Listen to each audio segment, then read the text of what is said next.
Civil engineer.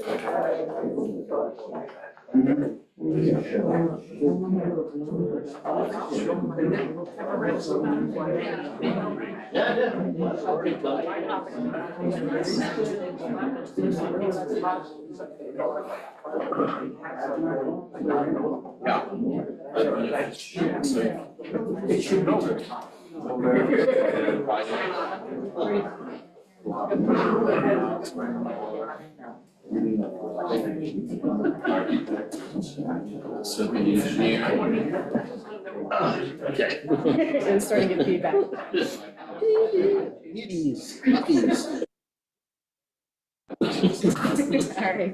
All right. Everybody ready to get started? Coco, are you ready? All right. We're going to start with the Pledge of Allegiance. I pledge allegiance to the flag of the United States of America and to the republic for which it stands, one nation, under God, indivisible, with liberty and justice for all.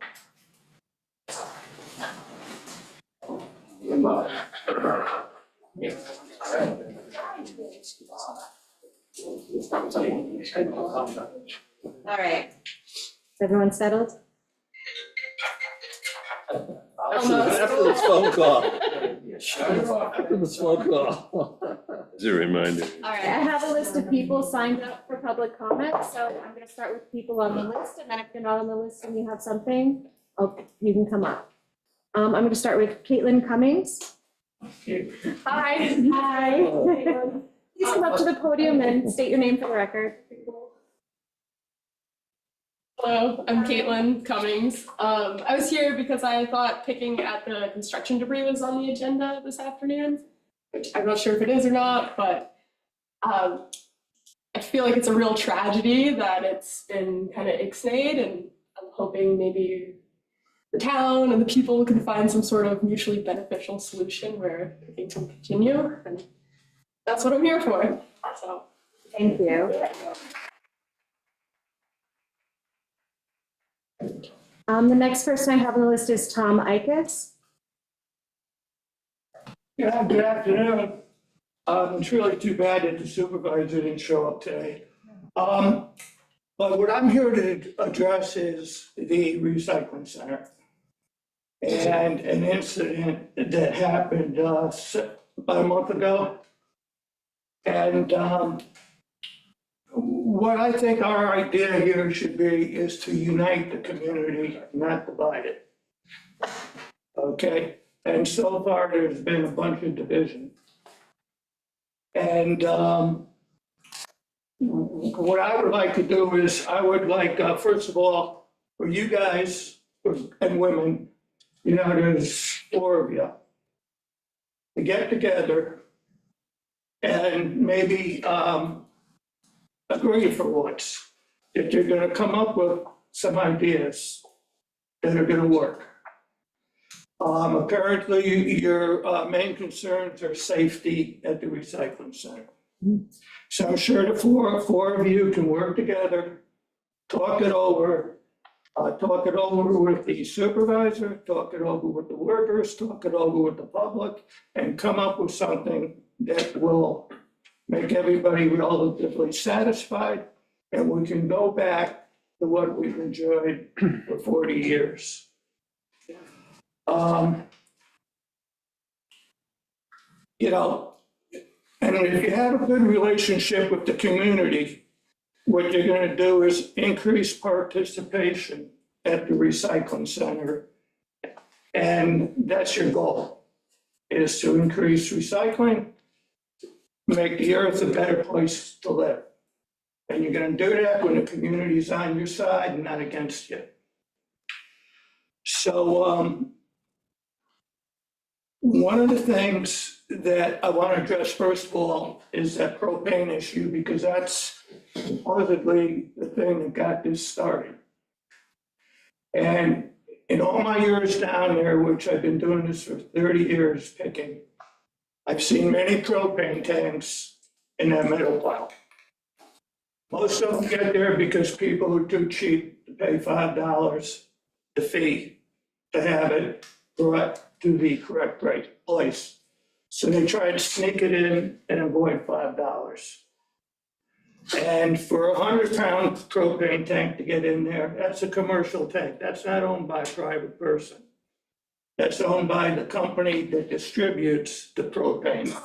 That never should have got in there in the first place.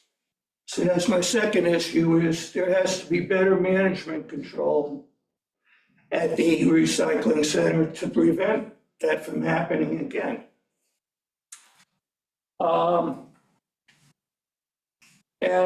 Like I say, you know, I've been picking for 30 years. That has been down near the new recycling center by about 40 years. There was one problem, and that was kind of a flaky, maybe scam, but that was it in 40 years.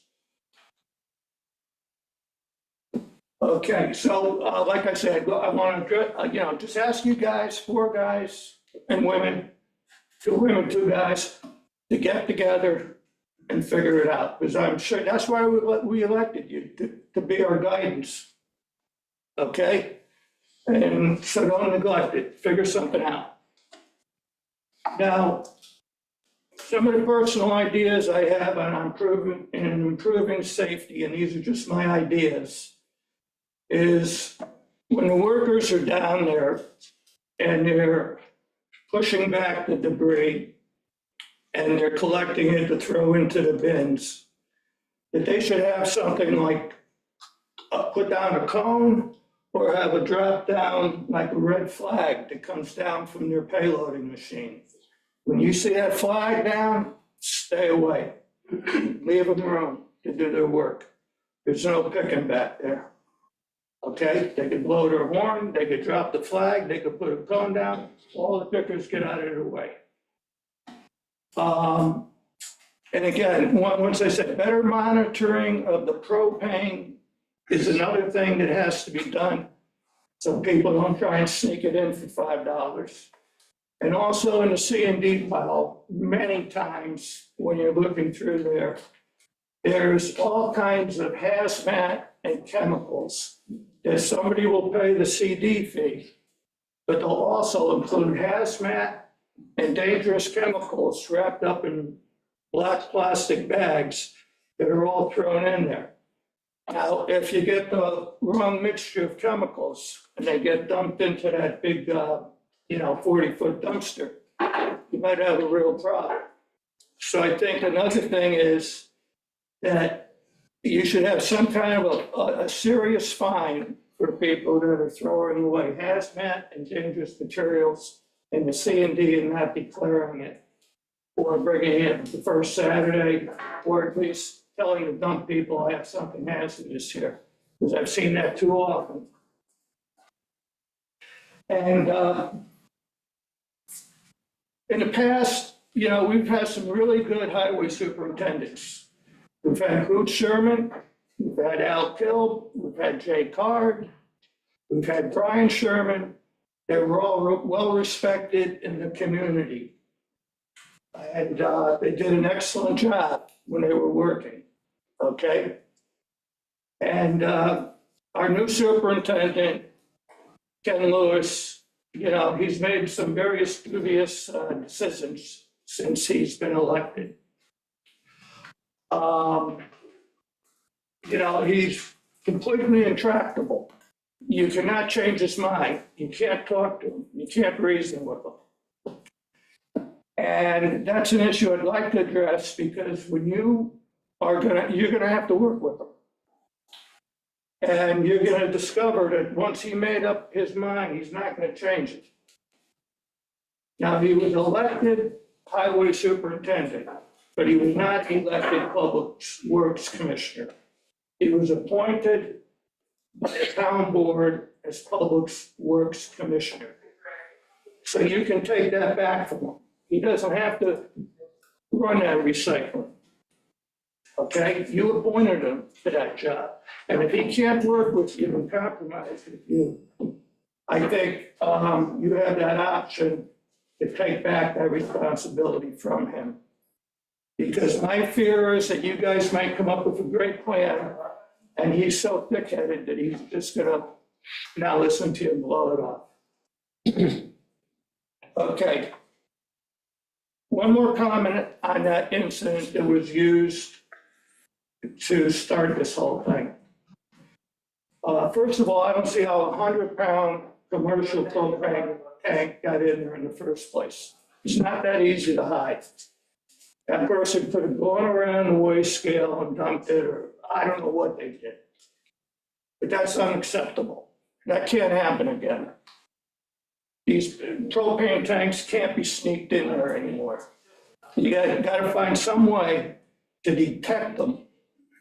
And if somebody does illegally throw out a propane tank to get away with the $5 fee, then I think a serious fine should be imposed on them. So that it's a lot cheaper to pay the $5 than to pay the fine. If I was Ken Lewis, what I would have done was contacted that guy, who I understand is from Greenport, who dumped that propane tank. And, well, from my understanding, he was fined $50, which is minimum. You can charge up to $1,000 for an infraction like that. I would have gone, I would have figured out how much it costs for the fire trucks to go down there, the time involved, all the other expenses, and I would have charged that man up to $1,000 to inconvenience the town the way he did and set a lesson for everybody. Don't do it. Okay. And what I have here now is I have a list of petitions. There was another person in charge of collecting these petitions, and here's his heading. The following is a petition with a list of signatures that were obtained from residents of the township of Shelter Island. And we asked people, are you a resident, before we had them sign.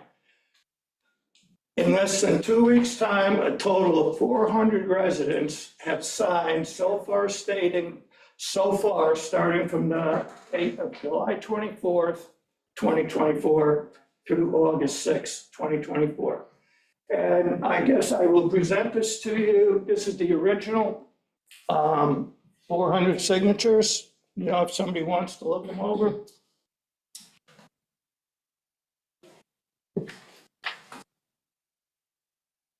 Okay, and okay.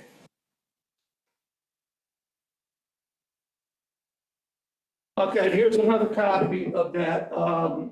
The Commissioner of Public Works, the Commissioner is authorized representative of the duly appointed, well, he's duly representative by the appointed representative. You, the town board representative. In other words, it's circled on this agreement. This was received by the town of Shelter Island. Okay, what I have here is a thick copy. Well, this is the copy. Town of Shelter Island Solid Waste Management Plan that the town worked out. It was signed by Helen Rosenblum and Jerry Siller at the time.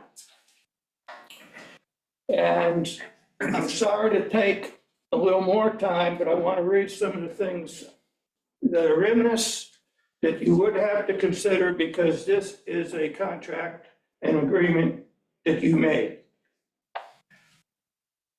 Okay. And I'll start off here at page 13, where it says, the small size of Shelter Island is another factor which contributes to the town's successful waste management system. It is not a chore for residents to deliver recyclables and waste to the waste management complex. It is also an indelible part of community life on the island. And that's important. It's an indelible part of community life on the island. The intimate system has resulted in a recycling rate calculated at 51%, in excess of the New York State goal. The town's waste management system is one that is successful. It has exceeded the state's goals. It is expected to continue to improve over the planning period with minimal changes to the base system. Okay?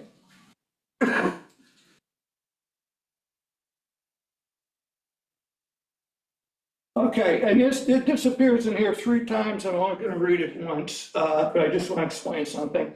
3 times this appears here. The town removes bulky items that are in good condition. These are set aside for reuse in an established goodies pile in the recycling area for residents to sort through. And the other 2 times it's mentioned, it does mention the metal pile in the C and D. I talked to a previous highway superintendent, and he told me the reason that this appears in this agreement is back then, they would send a highway employee, if they saw a good item, bring it back to the goodie pile. But they discovered that the time involved of having the employee go back there, bring the item to the goodie pile, and then if somebody didn't take it, having the employee bring it back was a waste of time. So they didn't do it. But they don't do it anymore. But in the original agreement, 3 times here disappears. And when they see a bulky item in the C and D or metal, they'll go and try and retrieve it to the goodie pile. Okay.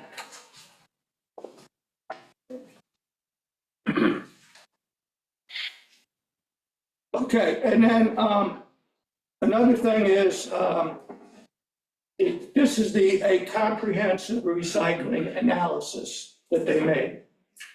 And it said, this comprehensive recycling analysis takes into consideration geographic and demographic characteristics, existing solid waste and recycling practices, and financial obligations for implementation. So it considers the fact that we're a small island.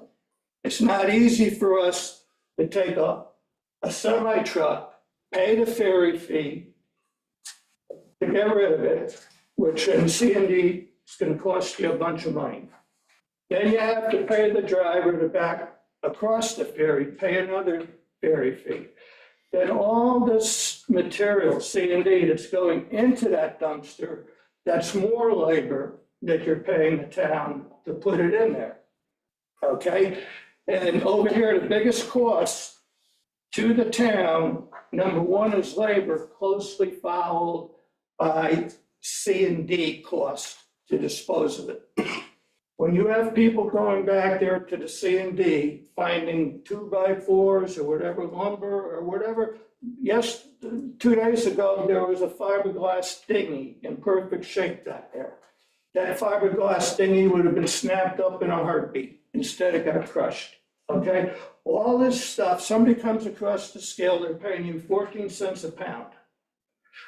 Now somebody's going back there and taking it away for their own use. That's 14 cents a pound the town made that they don't have to pay anymore when they dispose of it. So the town's saving money by doing that. Okay. Bulky items, these next 2 things are the same thing. Okay, island processing.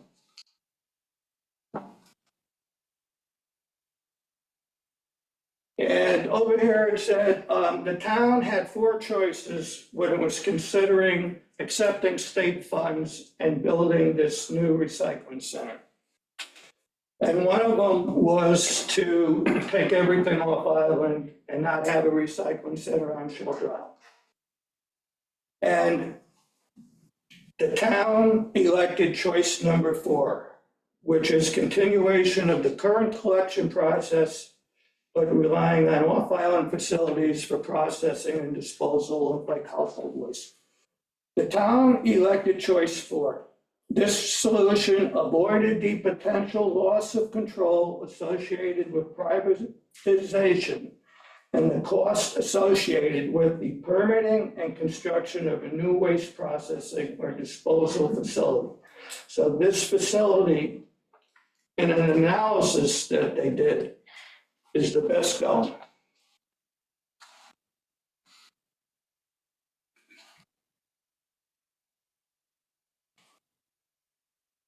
Okay.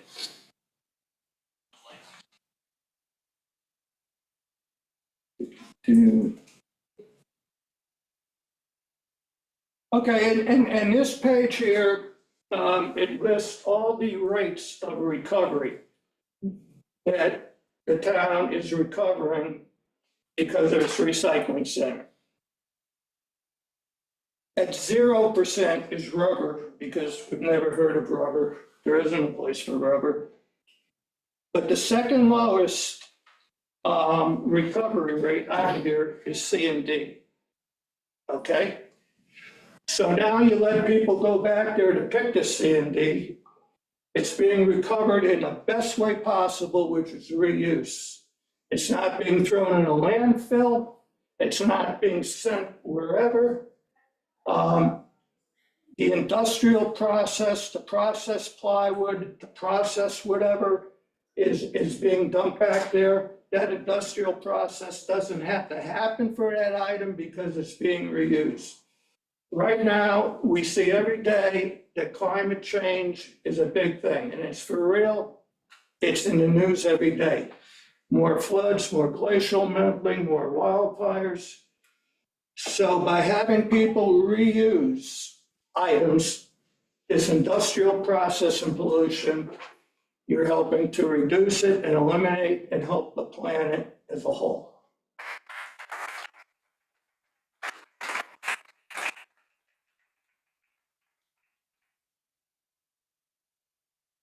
Okay. Okay, then they talk about how this community works so good, or has worked in the past. It says enforcement. However, tickets and fines are rarely, if ever, needed. Due to the intimate nature of the small community, the town finds education and encouragement far more successful and positive than tickets and legal action. So by encouraging people to recycle and reuse, they say this is the most effective thing in a small community like we have. If people get together, do the right thing. Okay?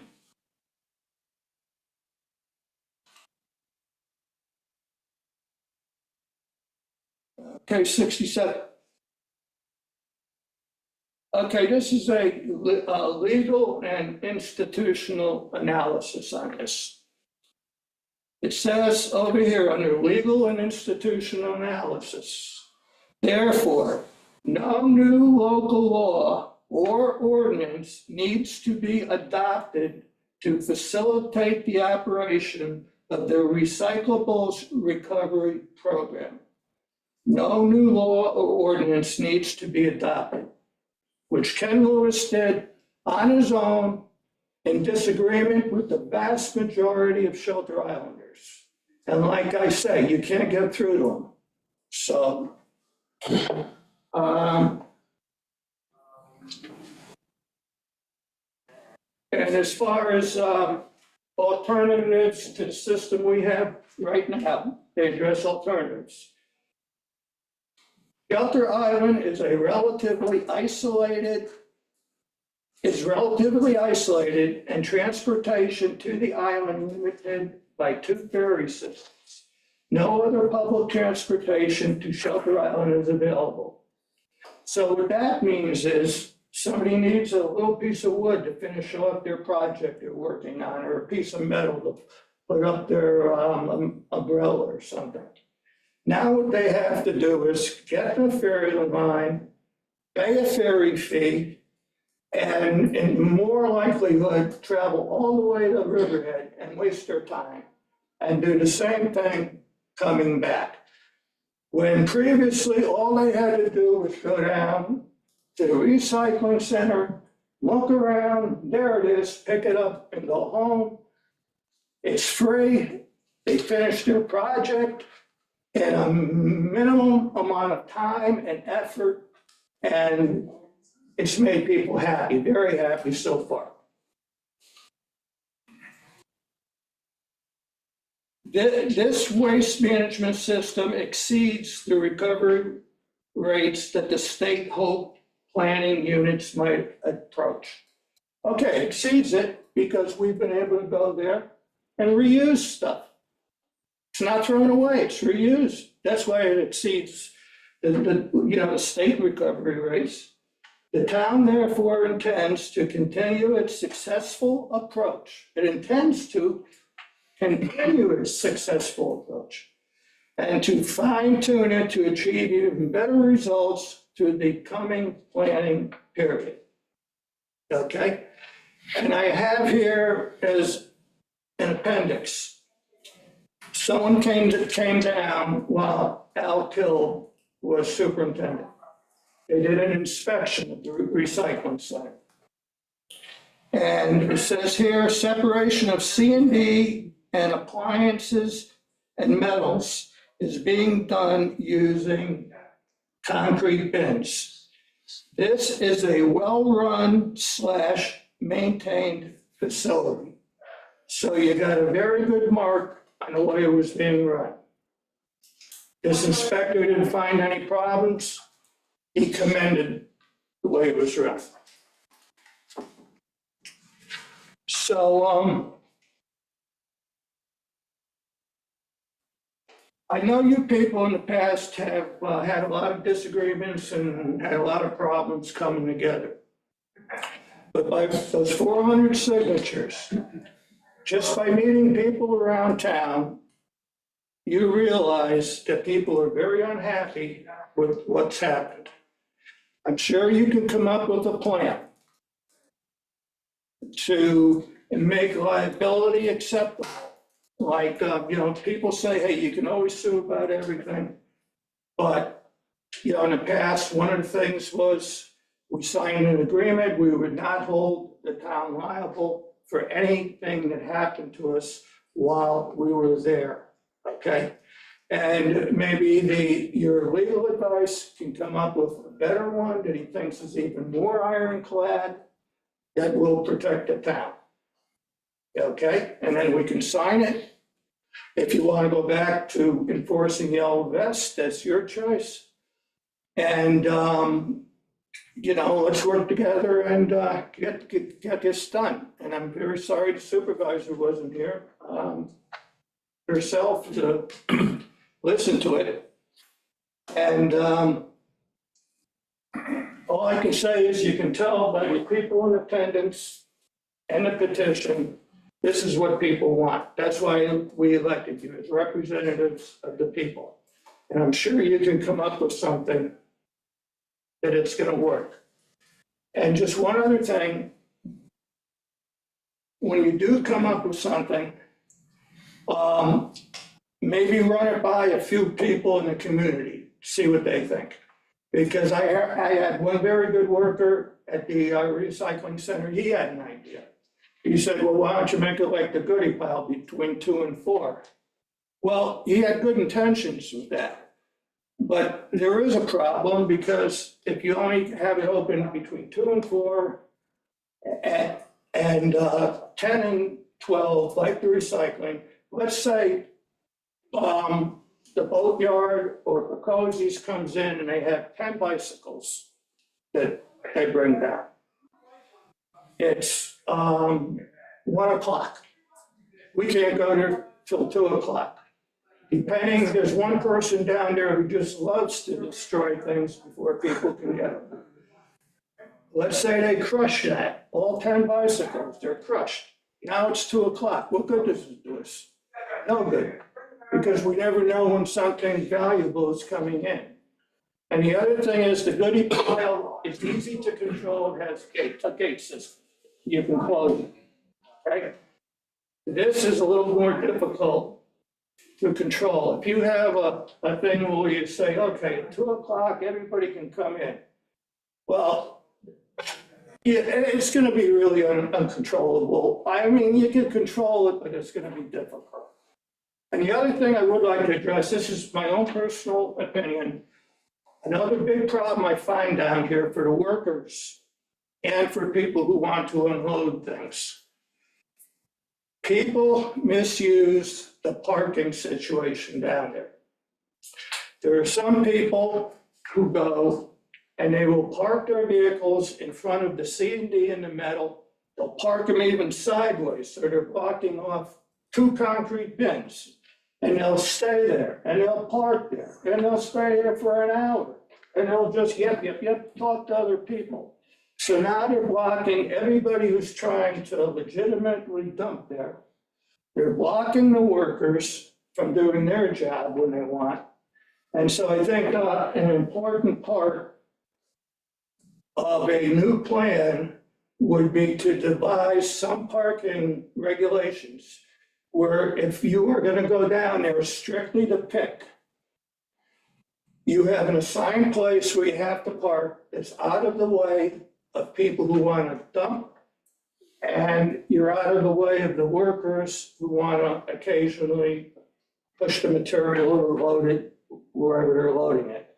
The only way a picker should be allowed back there in that work area, other than, you know, as a pedestrian, is if they find some bulky item where they just cannot pick it up and bring it to their vehicle, then they can go back there for as long as it takes them to load it, put it in their vehicle, and then get out of there and make room for people, the other people who want to use it. Because I have seen that cause a lot of problems. So, okay, I don't want to take any more time because there's a lot of people here. And I know you people can do a good job and come up with something and do the job that we elected you to do. Thank you. Okay, thank you.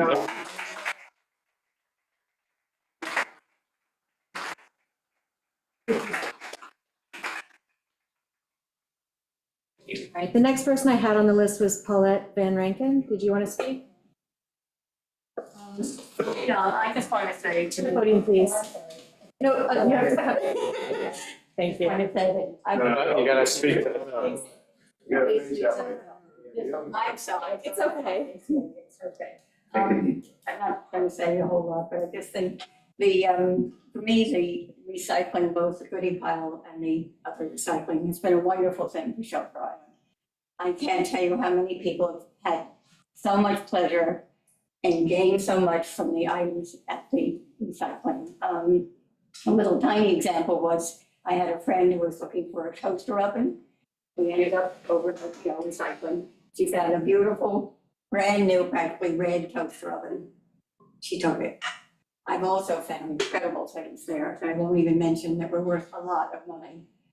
It's not the money, it's just the idea, you don't know what you're going to find. But I just think as a community thing, it's been wonderful. People meet each other, we get to know other people. I just hate to see it be affected. Thank you.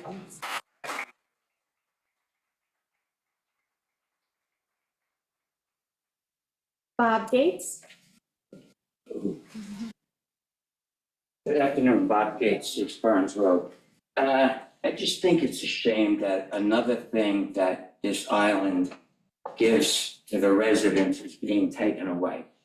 And I know myself and many, many people that have been working on a project at their house and they get in a bind, they need a piece of lumber, they need a piece of metal, they need a piece of wire, and on and on. And sure enough, you go to the recycling center and you can find what you need. And the other thing is, a lot of people discard perfectly good items back there that people can reuse. And it's a shame to me to see the town have to pay to discard this stuff rather than the people reuse it. Short and sweet, that's it. Thank you.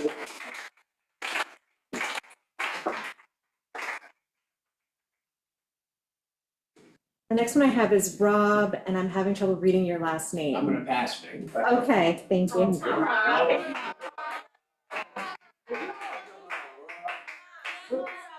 Nobody else, I got nothing to say.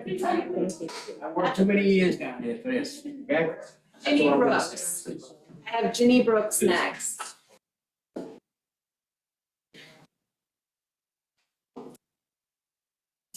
Hi, my name is Ginny Brooks. When I came here, I came just to be a representative, not realizing when I signed my name that I would speak. And I'm going to. because I've been here since to Shelter Island, I'm a full-time resident, but been here since 1980. And again, the picking pile, like everybody else, but the picking pile, it's very important. For me, it goes back to my parents' depression. And you reuse things, you don't throw out, you reuse. There's always a second life for everything. So please restore it. Thank you.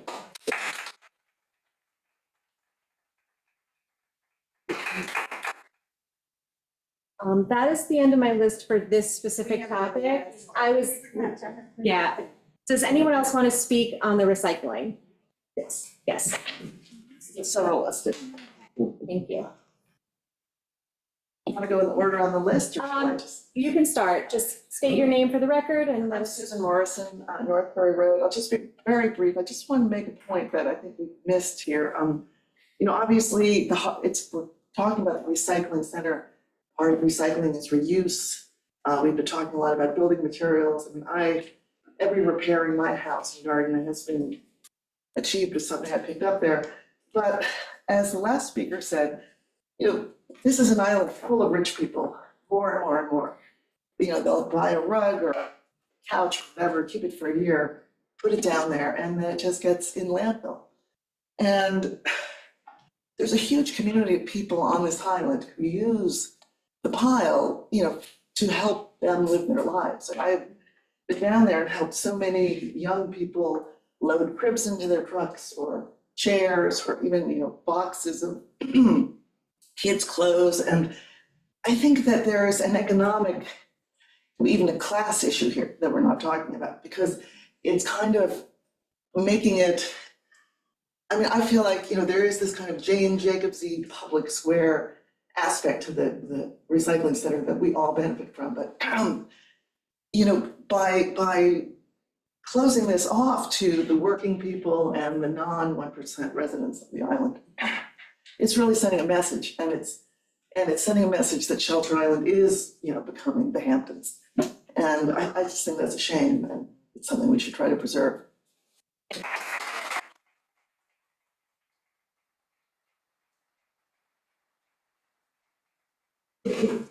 Christy Oreo? Yeah, hey, Chris Giorio. Just want to say that I think that the C&D and the scrap metal pile have both been a really important resource for Kelsey and I in our lives, both in our personal life and at the farm. We have found countless items that have been really integral to us being able to start our business and make a go of it here on Shelter Island.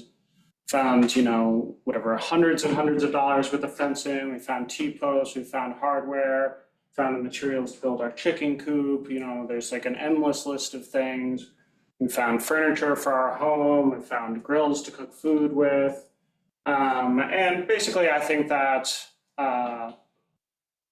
the environmental argument for why we should be able to take these things instead of having them just get thrown in the landfill should be pretty obvious. Reuse is like actually reusing it and cutting out all of the other things that happen after that.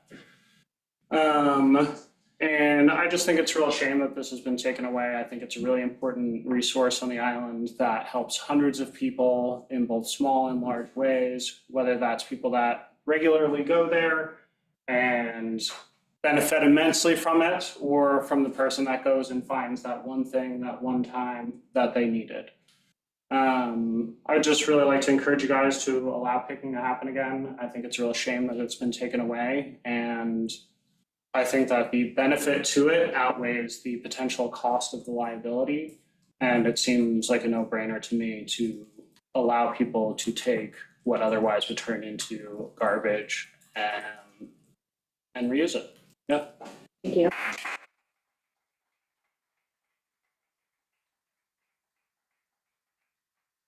See? All right. So I am 37 years old. I'm one of Name for the the record, please. I'm sorry. youngest people. That is Kelsey McIntosh. I'm one of the youngest people that goes to the dumps. One of the only young females that picks. That's true, but there's other, but I guess what I'm saying is the population of young people on the island is dwindling. Right now, if you wanted to buy a house without help, you would need to make $265,000 a year. That is 15 grand a month, right? Like our farm, 70% of it is from the dump. Chris just made a list. There's a saying we like to say, the dump giveth and the dump taketh away. There's an essence to the dump for Shelter Island. I've been here 7 years, and it is part of who I am and how I've become a part of this community. And it's just, how do you say this? A majority of the men that work at the town dump are miserable. They're unhappy. And I want them to be happy. I want them to get raises. I want them to find pride in working for the town. I don't want to go there at 3:50 and they're already cleaning out the goodie pile because they're upset and with whatever they're doing. I don't want to go to when I used to go to the metal pile and go to pick, they would purposely go and crush it right before I go. Like literally get off on anxiety of like making the pickers upset. And it's just this thing that I'm just like, it doesn't have to be like this. We can like put on vests, put on helmets, sign waivers, strike 1, strike 2, strike 3, right? You're out. And like, it's gonna be, if you decide to reopen it, it's gonna be awkward. It's gonna be frustrating for the first 2 weeks, just like every other change that is awkward and frustrating on Shelter Island. It causes commotion, it happens, and then it goes away. And the community continues to go, and the community continues to thrive. You all go to the post office and you see your friends, that's amazing. I'm so happy you all get to do that. I get to do that at the dump. So, and that is for a lot of people. What I'm asking is like, by shutting this down, you are taking some of the essence away from Shelter Island.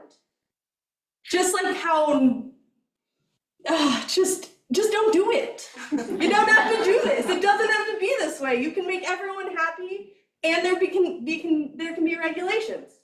Like it doesn't need to be so extreme. I hope that you reopen it. All right.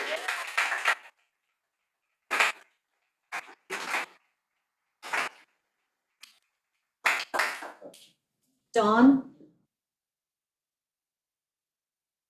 Hi. My name is Dawn Hedberg.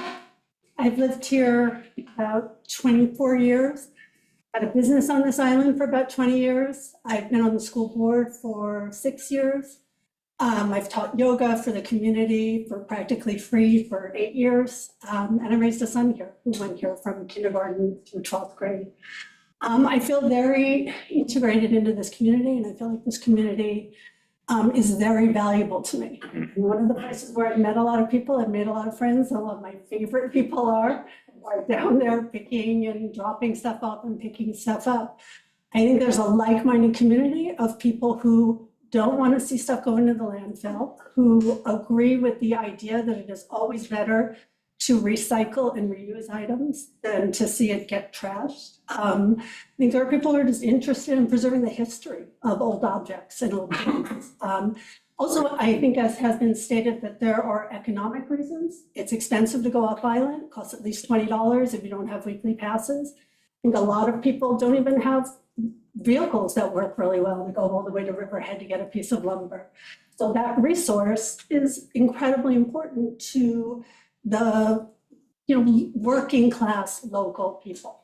And there have been many times when I've gone down there myself to get a coaxial cord and magically it's there, I also drop hundreds of books off at the goodie pile, probably every month, hundreds of books, and I'll go back there a few hours later, most of them are gone. I mean, so that is another resource. I so often purchase whole collections of books from people. I can't use them all in my store. The people don't want to see them go in the garbage, so I put them down at the goodie pile, and then they're going into the community, and people are reusing them. And that's what I want to be seeing.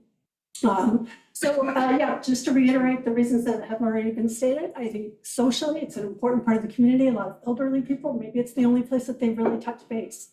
Economics, a lot of people can go off island to buy small things to repair their homes or gates or things to fix stuff. And recycling, reusing, super important. It should be all of our priorities.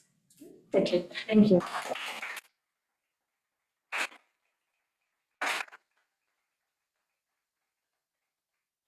Is there anyone who did not sign up to speak who would like to say something on this specific topic? I would.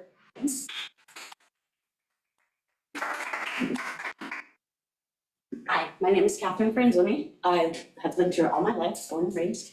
As a single mom, not only the goodie pile, but the construction debris has helped me like put food on the table for my kids, and just I've helped other people in the community like furnish their house and do all kinds of things. I don't want to like reiterate on the topics that everyone has made because they all have like valid points. But I just think that it's like everyone has said, like you're taking away from the community. I've been doing this since I was like a child with my father. Like I remember him going there for random parts and everything. And it's really sad. And I think a lot of it does have to do with the town workers. I mean, I love these guys, I grew up with them, but they are miserable and they do like break things on purpose. And I think it's sad because we could eliminate like more than half the waste that is actually going into the landfill. If they would just like let it be for the day, somebody will come and take it, reuse it. And I just think there should be better like regulations in place or some kind of, we can work it out. We're a community. Okay. And I think we should. So, yeah.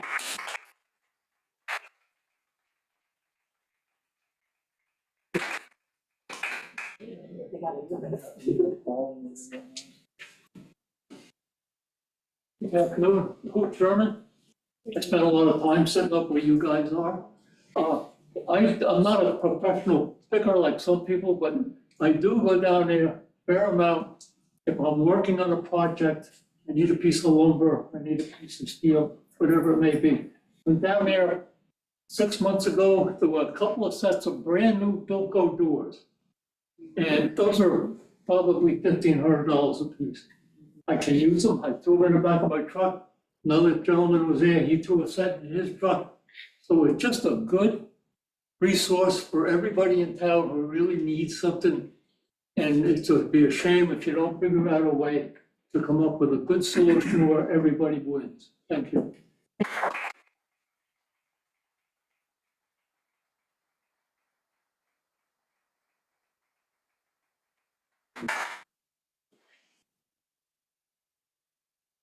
Michael Shadkin, 11 Strawberry Lane. I guess everybody has talked about what has happened, but I think it's also important to talk about why something like this happens. And I look at the town leaders and I say, it's your job to understand the essence of the community, what the community believes in, what's important to the community, and be able to articulate it to the people that work for the community, to your employees. And too often I see the town board in meetings like this reacting after the fact. And I really encourage you to adopt a management style that clearly communicates the things that this community is all about, the goals and values, and be able to make it clear to every single person that works for the town, every single policymaker, every single director, so that things like this do not happen because they understand what the community is about.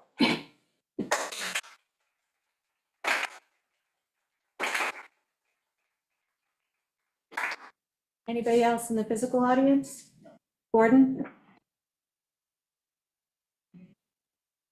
I think that it's great to see so many people come out today. And I think it really shows what the community wants, and I think that it's time to revisit this, okay? I think if nothing else, okay, just by the mere attendance and the petitions and the signatures, you know, we make mistakes, okay? Or we not necessarily make mistakes, but there's some poor judgment at times. This may be one of those times, and I would seriously hope that you really revisit this and come up with a solution that matches the community. Thank you.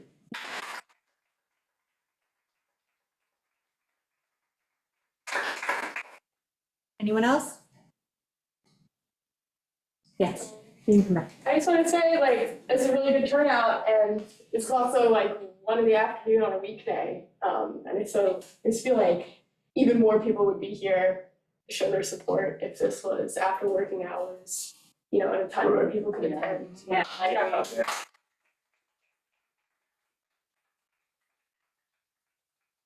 All right, I'm gonna go to the Zoom audience. Craig Wood? Yeah, I don't have video here, but that's okay. Okay. I just want to support that, it's Craig Wood, 20 North Ferry Road. I'd like to reiterate a lot of the points that were being made and say it is a shame that we're no longer allowed to pick back there. Wish I could be there in person. And I like Gordon's thought of, maybe the town needs just a mulligan on this and should rethink it. Thanks for the video. I won't take up any more time. It looks pretty blurry anyway. I just looked around my house and there was just so many things, you know, that bicycle there or that, you know, that wagon that we use in the garden. And it's a shame not to let us take that stuff that other people don't. Thank you very much.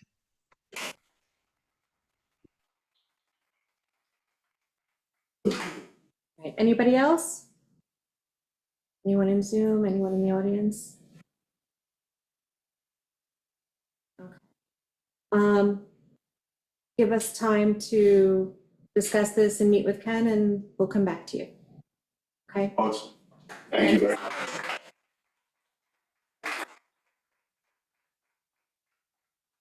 All right, next I had Bill, you were on the list, Natasha's gonna and go Natasha. Okay. Give us a second. Yeah, we'll let the room clear out and then, what's to say for the comp plan? I will stay. You don't want to hear us. You don't want to hear what we have to say. Yeah, that was an hour. I'll make sure to do it.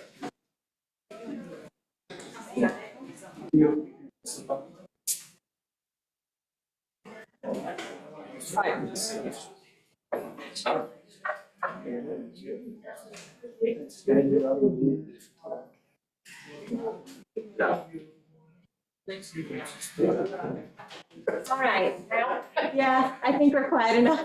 I think people can hear you. I'm Natasha Stowe. I've been a house here since 2012, been coming here since 2003. And I'm frightened, and that's why I'm here, because I am a cyclist, not by any means a serious cyclist. I mean, I wear a helmet, but I usually ride alone. I have a blinking red light, but I'm sitting here reading this reporter, and 2 cyclists were taken out by cars in just 5 days, on the 22nd and the 27th, and they had to go to the hospital. And we could have had 2 deaths last week instead of just 2 people gone to the hospital.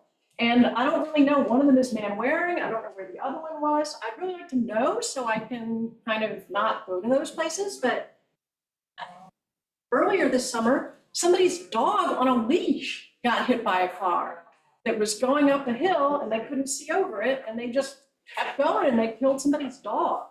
So I just think we have a real problem. I don't know why this is buried. I mean, that's a separate issue in the reporter. I mean, this should be front page news.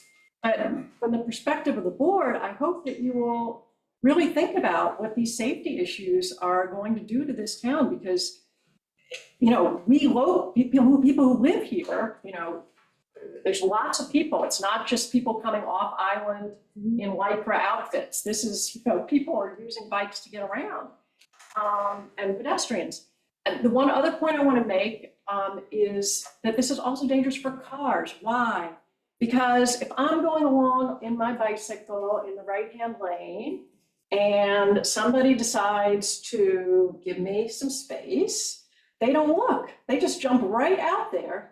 And I've seen very close head-on collisions happen. So this is dangerous for cars too. Then this guy's gonna come right back in here and it's a miracle that I'm still alive. So that's all. I just really think we need to look at this. I think we need better statistics. Like, I don't know, like maybe this happens every summer and I just didn't notice before. Thank you. Thank you. It was a concern. Bill, did you want to speak? Yeah, I did want to speak. Bill Natro, one quick resume piece to saying something on this. I am a group ride leader for a couple of bike clubs focused on safety. I was a member of the board of directors of Bike New York, which is focused on bike education and safety for 10 years. I have a lot of experience. I'm a former president of the bike club. What happened is maybe a little bit more real for Natasha, because one of those people was a friend of hers.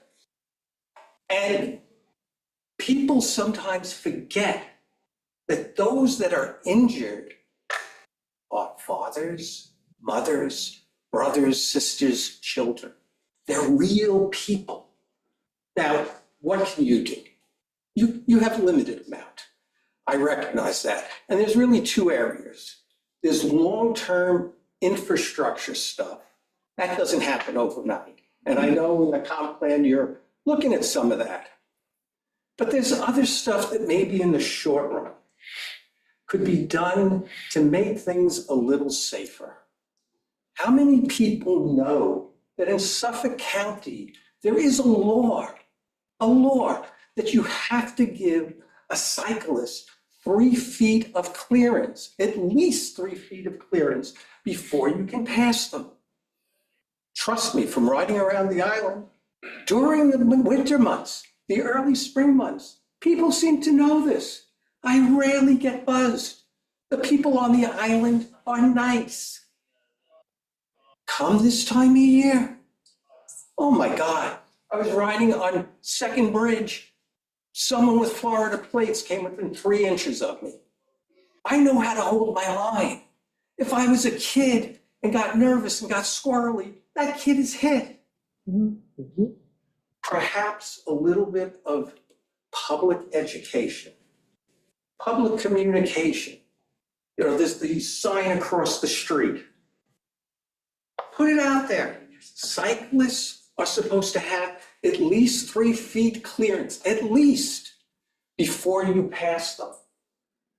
You know, even though people get upset at the Lycra crowd, they bring money to the island. I came to the island and bought a house on the island because of it. They use the businesses. Cyclists are people. They are not enemies. Some of them are stupid, some of them are rude, but the worst that they do is they may hold you up 15 seconds, 20 seconds, 30 seconds, insignificant in the life compared to what a car can do if it's not behaving properly. So whatever you can do in terms of communication, I think would be really, really helpful. Thanks. Thank you, Bill. Thanks, Bill. We can. Wait, I forgot one thing. And I still volunteer to help at anything. Thank you. We can put some informational guidance on the website and out on the Facebook and Instagram, just reminding people, follow the rules of the road, give bikers safe distance for passage, 3 feet, things of that nature. We can put something out there and do more of an educational campaign. As far as making the roads safer, that's something that we do have in the comprehensive plan, but that's also something that Ken Lewis is actively working on. He's working on getting the shoulders widened. So whenever there's a repaving, we're trying to widen the shoulders as much as possible. Putting in official bike lanes is very challenging because of the regulatory width and the need to acquire the shoulders from people's properties. We would have to, it's a lot.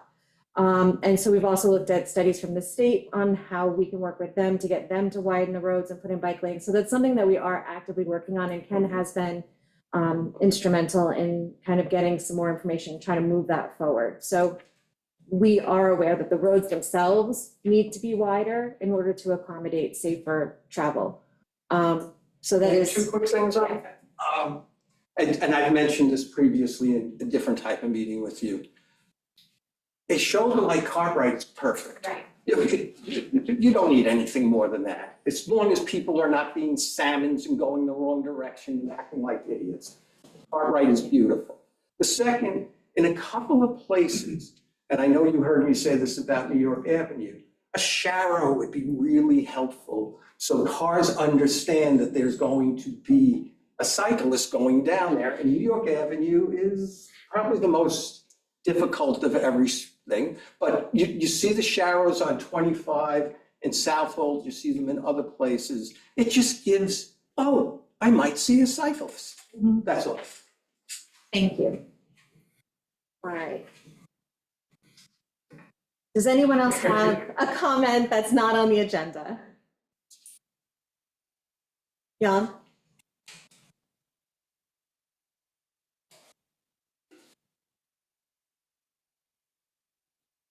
So, okay, I have 2 comments regarding this, opening the recycling center for picking up. I mean, people showed up here in force and collected 400 signatures. I don't really know what to talk about. I mean, should be just undone. I don't see the opposition, whoever it was, coming up with the 400 signatures or even 10. So that's one of my comment. It should be done as soon as possible because that's what apparently the community wants. I don't know why it was done in the first place. I'm assuming some liability thing, but things can be worked out. Okay, I mean, there's got to be a solution. But the second comment I have is we have 2 important draft legislations to be reviewed. I would suggest that we postpone this till next meeting because I don't see a supervisor here, and those are such important legislations that she really should be there, should be here and participating in discussion and listening to the discussion. Thank you. Thank you. All right. Anybody else? Okay.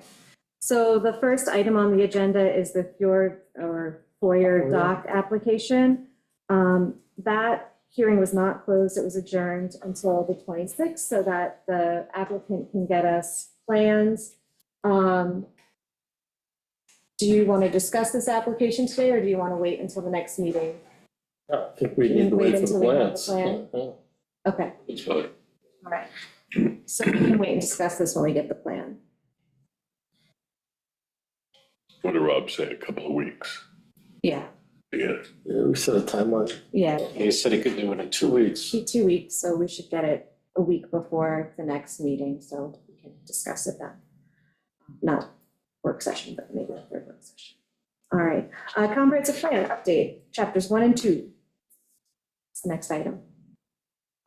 Comments, suggestions, revisions? Yeah, a whole bunch. So,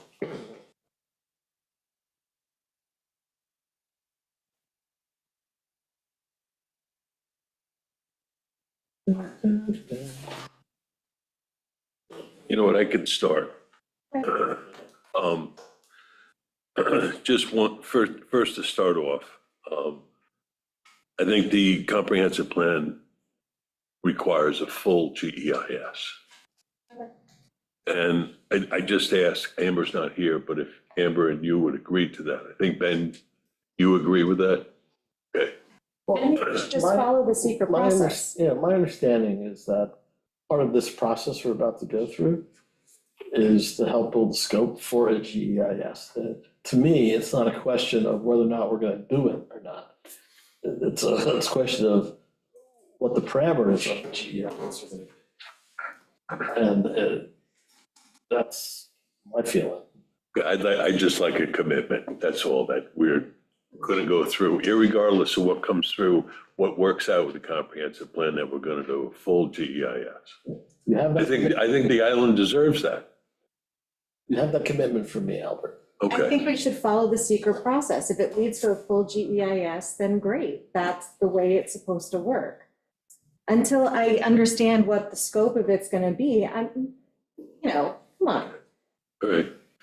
You sound like you're wavering, Meg. I'm That's all. not wavering. I've always said we're gonna follow the secret process as it's outlined by the state. That's how it works. All right. I have just a few typographical errors on the first 2 pages. On the public workshop participants list, there's 2 names that are redundant, one that's incomplete. So I have those edits to cross off Alice and Bridge Hunt is Bridgeford Hunt, so I have that correct. correction. Okay. And then there's another name that's misspelled that we can correct. Since you started there, my question is, I'm not sure why this list is needed at all, but, I mean, is it just people participated and here's a list?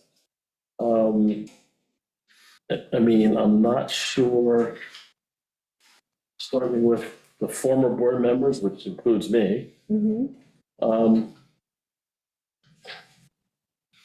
just not sure the purpose of this. I mean, this thing's really long, and this just makes it longer. Well, it's to demonstrate that these are all the people that have actively participated in it or provided information or data. So, I mean, more people than this have participated, I believe, because we had, so many people respond to the survey and such, but it's just to give an understanding for someone who looks at the document that it did have public participation, and these are like a sample of the people who participated. Okay, I mean, the former board members, I can't really speak for Peter or Kathleen or William or Petra, but I certainly have talked to them about this in the past. You might want to double check with them that they want to be here under former board members. I'm not sure I do, but, well, you're not listed here, John, are you? I am. Oh, you are. I am. Okay. You participated. So we should take another look at this and at least rethink the need for it or the logic behind it. Okay. My photo is there, I would like it to go too. Okay. All right, anything else? In general or just there? We're just on those pages, and then we can move forward. No, I don't think that was. Page 50. Was my, yeah, no. I don't know, so. All right. I wrestle with it. I think the vision statement, I think it's kind of weak and limiting. I mean, that's kind of the kickoff to the whole plan, the vision statement. I'm not gonna make any suggestions now to change it, but what I will ask is that, as we go through this and it develops more, that we can go back to chapters Yeah, and make changes to them as we move forward, that's all. yeah, of course. Just that things that, as we progress, are Yeah. laid out or not, or changed, whatever, okay, all right. That's good editing practices. Yeah, I had a similar thought, Albert, because in my head, the instruction vision statement should be some sort of synopsis that certainly should tie back to the action items. Mhm.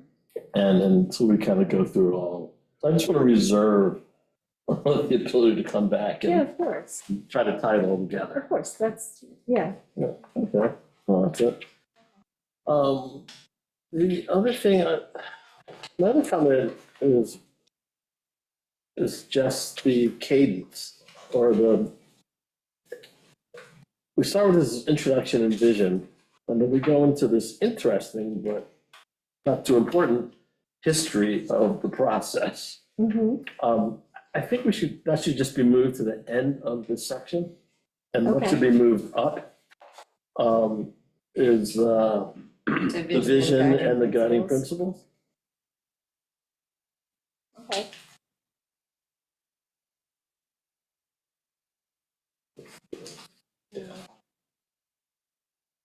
It just seems to make more sense that way. Yeah, okay, that makes sense.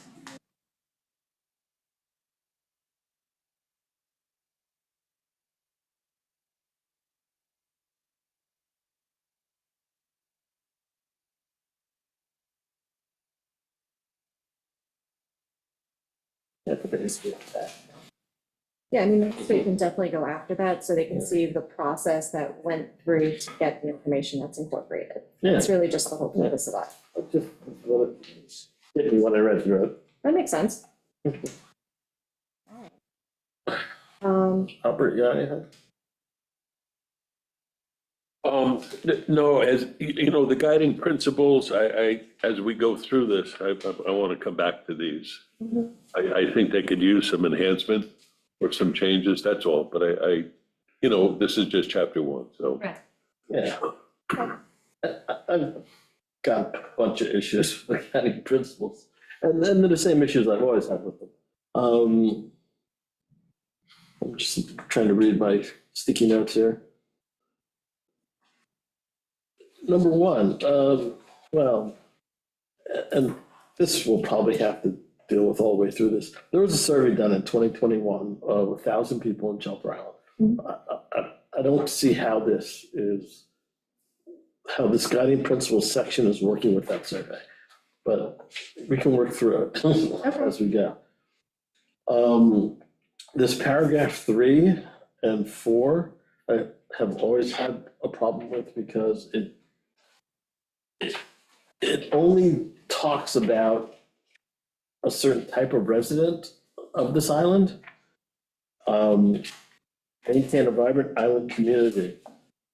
Absolutely, but that meets residents' economic and social needs, but residents of all types, because this paragraph goes on to talk about only full-time residents.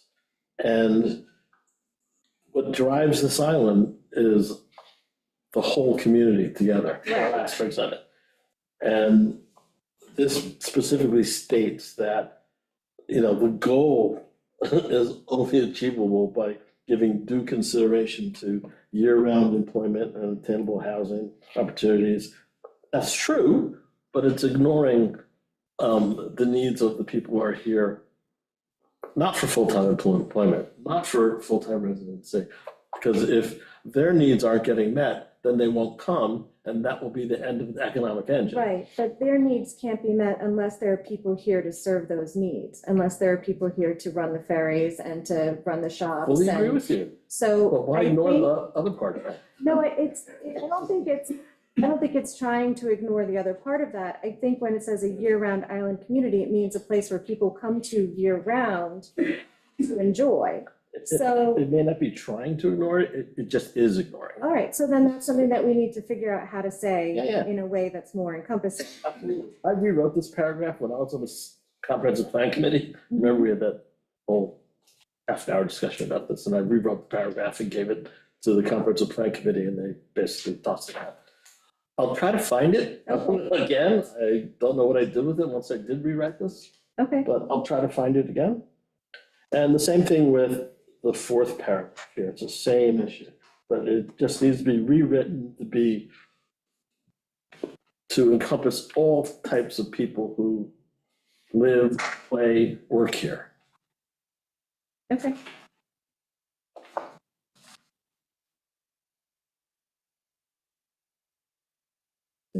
Just look at it again.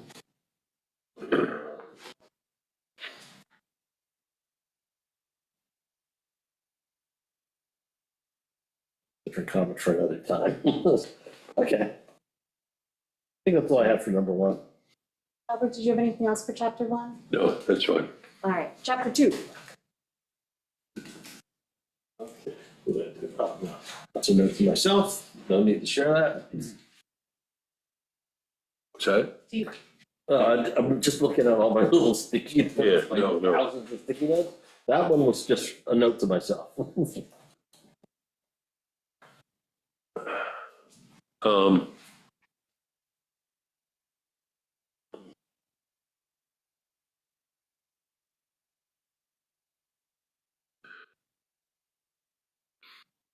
I think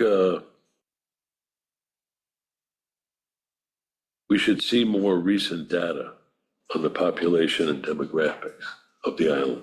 We largely use 2021.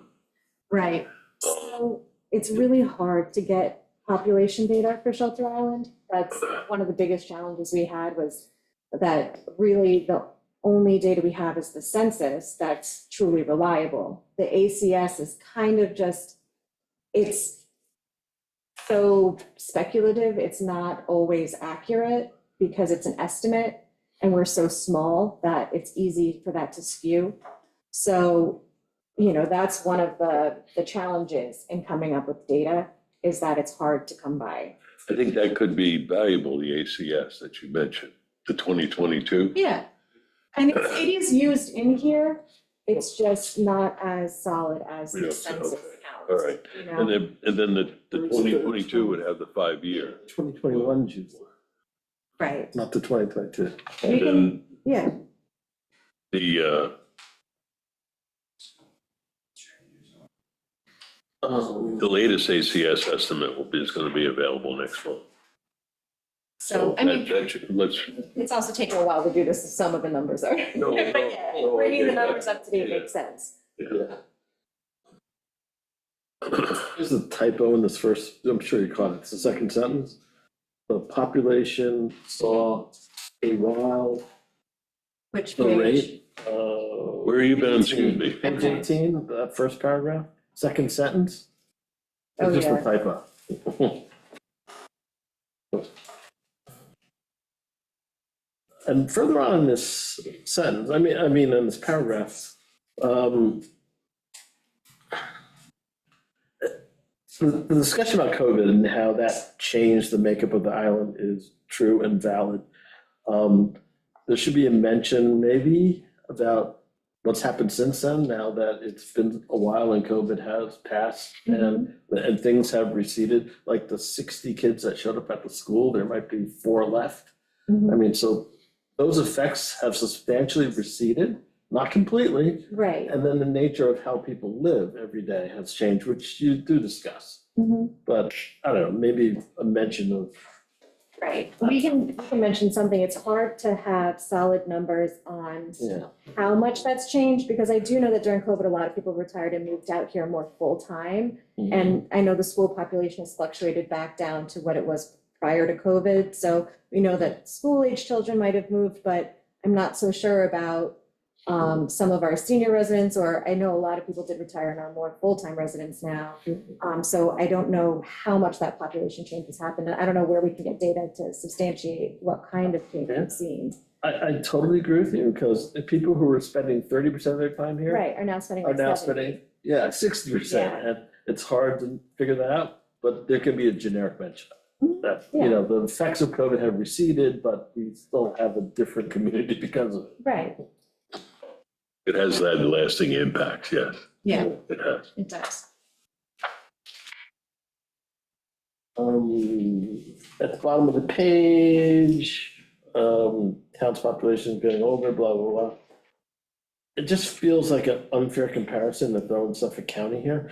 I think it's sufficient just to say that Shelter Island is experiencing a steady decline in percentage of family households. I don't know.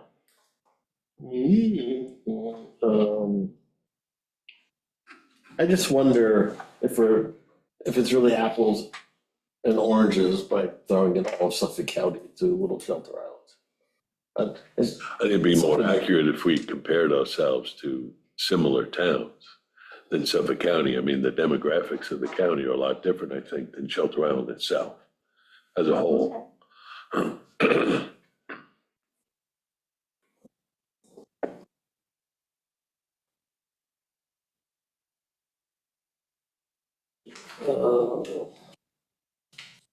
Moving on to page 19, summary of key findings.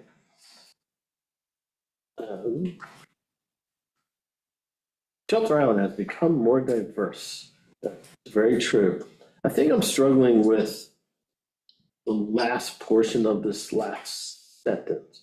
The trend is shown in school enrollment. I think it should just end there.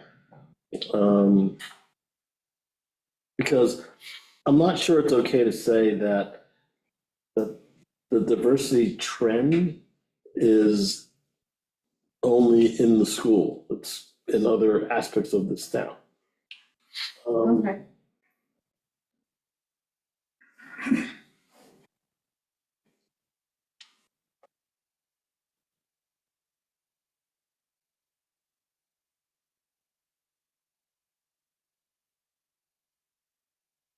We'll continue. Take that.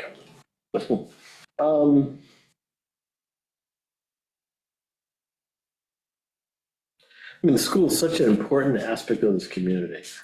And it's just so important that we do what we can to support it and to bolster it.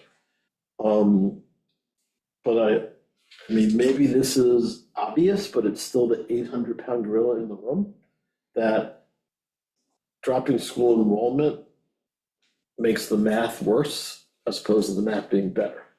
I mean, if our school budget is $13 million and that's spread across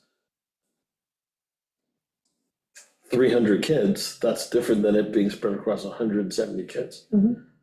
I don't know how you want to work this, Well, or if you know, you do. this school enrollment is also an indicator of a larger trend of young families leaving the island. Yes. So that is another issue that needs to be addressed in some fashion, because it kind of has a cascading effect of problems. Yeah, and it comes up later, you know, Yeah. it does, which is great. It's like I said, I mean, the problem is, how do we support the school? Well, that's the question, Right. really. So pointing this out is important, but it doesn't help us get to the answer. But it's still important to Right. acknowledge it acknowledge as that part of it's- the Yeah, it's a equation. problem.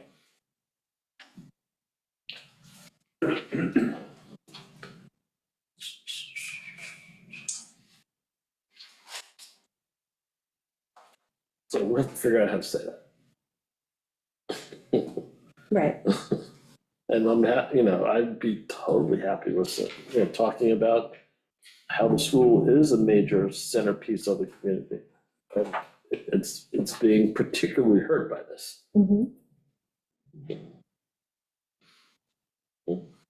Okay, come up with some suggestions on how to reword it, I will. and we can go over it.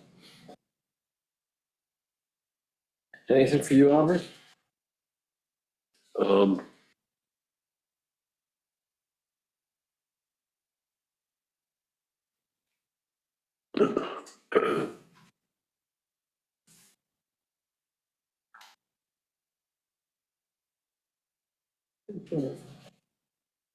I mean, some semantic stuff, like on page 21, part-time population, North Island experiences significant population boom during summer months. Yeah, you know that. Due to its popularity, blah, blah, blah. The influx of people leads to a bustling atmosphere and an increase in tourism-related business such as restaurant. I mean, the semantics should be, the influx of people leads to a bustling atmosphere which sustains tourism-related businesses and restaurants. The importance of the economic impact, I think, can't be underestimated or underemphasized.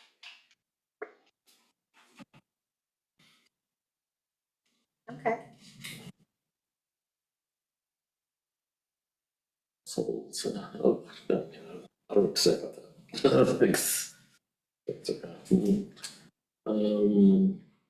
Here we go.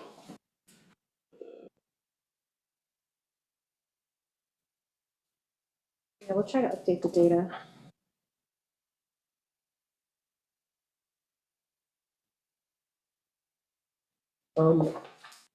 It's so hard to talk about some of this stuff because we talk about residents, but what's a resident? I mean, sometimes that word resident is used and it specifically is referring to full-time residents who live and work here. And sometimes it's used to talk about a different segment of the population. It just gets confusing sometimes. And maybe as we go through this, we can maybe think about ways to sharpen and refine it. It hit me again in this race and ethnicity paragraph. 84.4% of the residents identify as white. But what segment of all the residents? Or- This is, however, the census defines a resident. So if they're looking at full-time residents as their denominator, then that's the definition here. It's whatever the census defines it as in this context. Yeah, I think my point is that we just need to give more thought about how we talk to our residents. I mean, I mean, I think anybody who lives here at any point. It's very diverse here. It is I true. mean, It's very Anybody diverse. who lives here at any point in time is a Yeah. resident. I mean, Yeah. that's just, Yeah. that's the definition of a resident in my mind. But I'm not proposing a solution to this, I'm just saying, Okay. we need to think about it a little more. Let's see. Yeah, same thing with the income paragraph on the next page. But, yeah, like so, as we go through this, we just need to think about it more, get this whole thing under our skin a little more, and then maybe a better solution will reveal itself to us. What's the issue with the income paragraph? Same, it's just the resident. For instance, okay. This paragraph says together, yeah, in that second paragraph, there was a significant increase in households in the highest income tiers. What segment of the residents are we looking at? Everybody who lives on the island, anybody who have responded to the census. It's not segregating out any one group, it's looking at the entire population of the island. Yeah. Because income inequality is a really important issue Yeah. across this country, let alone especially on this island. Yeah. We even heard it with the whole recycling center presentation. And, you know, one aspect that didn't get hit on in that conversation is the fact that, sure, a lot of people showed up today being upset that they can't go pick from the pile, but there's also a large group of people who are upset that they bring valuable things to the pile so that they get recycled. They don't want them in a landfill. That's not why they're not indiscriminately and unconsciously or even with malice throwing them out. And it's just a different perspective, but if you want to unify the community, that's a point. But both of those sides want the same thing. Yeah, they're working together. Yeah. I get that, yeah, I see it. So, like I said, we're But just saying, we just what's need to the think about it as issue we with move on. this? But Oh, I I'm still just not don't sure what they're talking, understand. well, I'm not sure what they're talking about. Maybe there isn't a change to be made here. Okay. But I think we just need to think about how we talk about residents. Okay.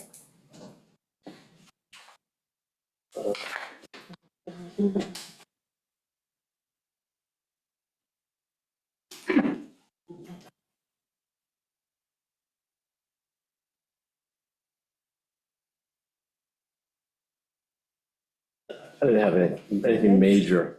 Did you have Yeah, I'm anything not- else in here, Let me Albert? go back and look.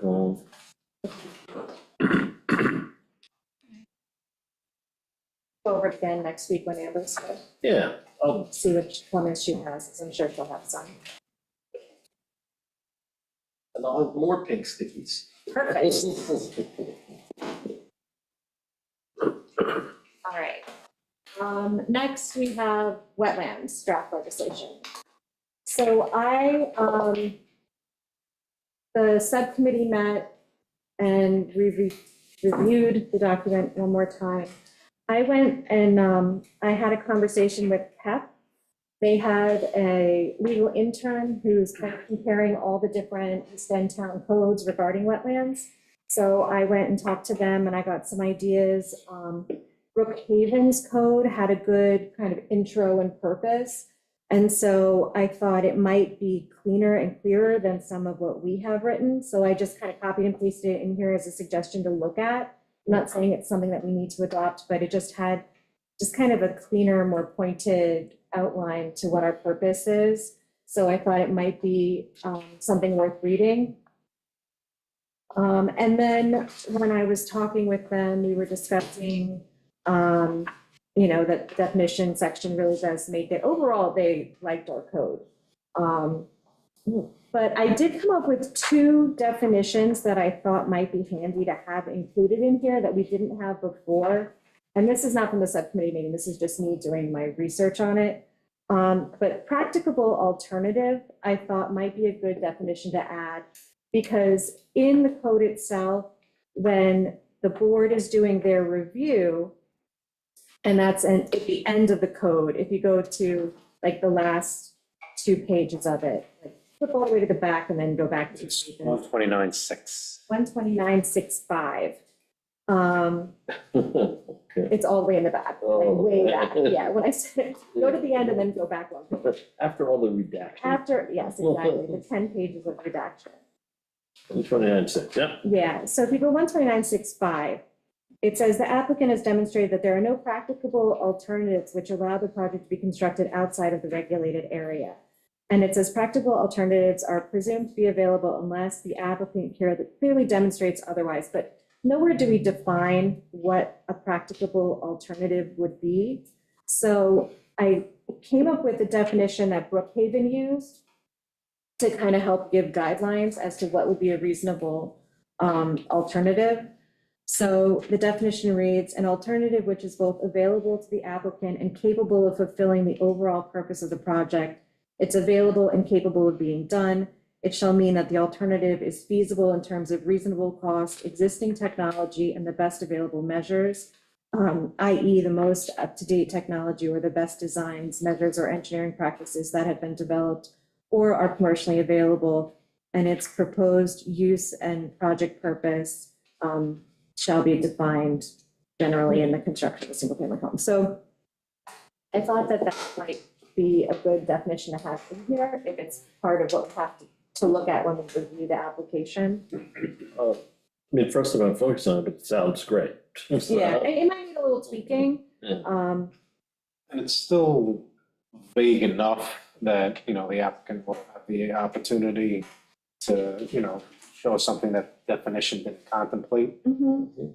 So, but it gives some parameters to, you know, ask the applicant to present from. And it gives the applicant an idea of what we're looking for as an alternative to what they're proposing. So they can demonstrate why it's not gonna work. Do I have that in here? Yeah, it's in the definitions in the beginning of the section. Not back, not No, the beginning. it's going back and forth. And it must be vague if the lawyer's happy. Yeah, that. The last sentence in it can probably be cut out, because I just copied and pasted from Brookhaven so that we have something to talk about, but, you know, I do think it needs some editing. Yeah. But the basic concept in the beginning of it, I think makes sense. I'll take a hard look at it. Yeah, look at it, because I'm sure we'll go over this again with Amber. And then just the other definition that I added as something to discuss, we have a definition for repair in here, and it says the reconstruction, replacement, or renewal of any part of an existing building for the purpose of its maintenance or to correct damage. And I found another definition in one of the other East End town codes for maintenance and repair. And I just thought it might be helpful because it kind of gives a better outline of what is considered a repair. So the customary, unusual, and usual, and normal activity to restore the sound and good state of a nature. Wow, I can't speak, sorry. Restore the sound and good state of a structure after normal decay or degradation from normal use or exposure to the elements. This includes the routine maintenance necessary from time to time to keep a structure in a state of good repair, including but not limited to the incidental replacement of decking lumber for their code includes docks and catwalks, so that we could eliminate. But decks or walkways, renovations which do not require a building permit, things that increase the habitable space, floor area of an existing structure, so that require a permit, or replace structural supports that are anchored or installed firmly into the ground, or provide load-bearing support for decking. So those are things that you would have to get the permit for. But things like painting, lawn maintenance activities, like mowing, and, you know, maintenance of existing landscaping. So it just kind of gives an idea of what basic maintenance and repair would be. But then something like, let's say you had a main water pipe burst and you have to redo the interior of your house, that would be a permitted thing, so. And other acts of God, they Right. kind of fall into this. So we want to make sure that they do fall into this. Yeah, so, yeah, it's, Let's run it by Reed. yeah, and I did. Reed was the one that Yeah. was very demonstrative in the, Yeah, I and it's wanted- difficult to enforce. And Yes. he kind of came up with the repair Yes, and I. as a solution that, Yeah. you know, that's all. Like this, we're dealing. He's the one that's left with it, Right. you know? I agree. We're dealing with this bad definition problem with the dock application we're talking about. So let's try to not do that anymore. So I emailed it to Reed, but he hasn't gotten back to me yet. I know he's been very busy. So go. Before, oh, Yeah, no, keep going. I'd like to put back in the vegetative buffer. Where are you? May I suggest we just go through all the highlighted changes in a row, like, just so. And yours will be coming right up. I'm sorry? Yours is like the first one if we start from the beginning. So your question, as far as putting back in the vegetative buffer? Yeah, I'd like to put that back in. I think that's important. The Natural vegetation, our native vegetation along the water. No, but The water. the reason why we took it out completely is because it's moot, because the vegetative buffer and the regulated area are one and the same now. And when you look at the regulated area, it refers to having natural vegetation only. So it used to be where we had 75 and 25. The 75 would be vegetative buffer, and then the 25 was this. We did, This area. there was a time where we defined the vegetative buffer, that it would be 15, 20, 25 feet. No, it was always 75 feet. Yeah. No, I mean, where there was natural plantings along the water side. No, I know, but what I'm saying I see is, what you're saying. Yeah, no, that's all. I think that's important. no, but the regulated area, if you go to the, So Stephen, what he's saying is redefining the term vegetative buffer to refer to the native vegetation on the perimeter of the property. Buffer area against the of wetlands. native vegetation. Redefining it not to be an area of 75 feet from the high water, but actually defining what a vegetative buffer is in the code. okay, but what I'm saying is the regulated area, if you go to 129.4, says the regulated area shall be of native vegetation. So it's moot to have a vegetative buffer I because. think it should be the defined. I area, think it should be more specified. we don't say vegetative buffer anywhere. Well, I think where it could come into play is when you have someone who is already within that 100 foot and they're doing work and then we require them to add a vegetative buffer somewhere. It'd probably be good to have a definition of a vegetative buffer in the code so there's an understanding of what's expected.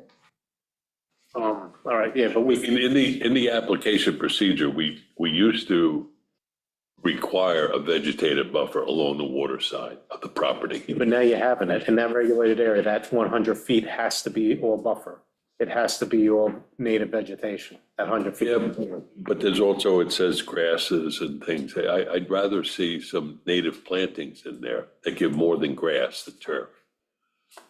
More protection for runoff and that.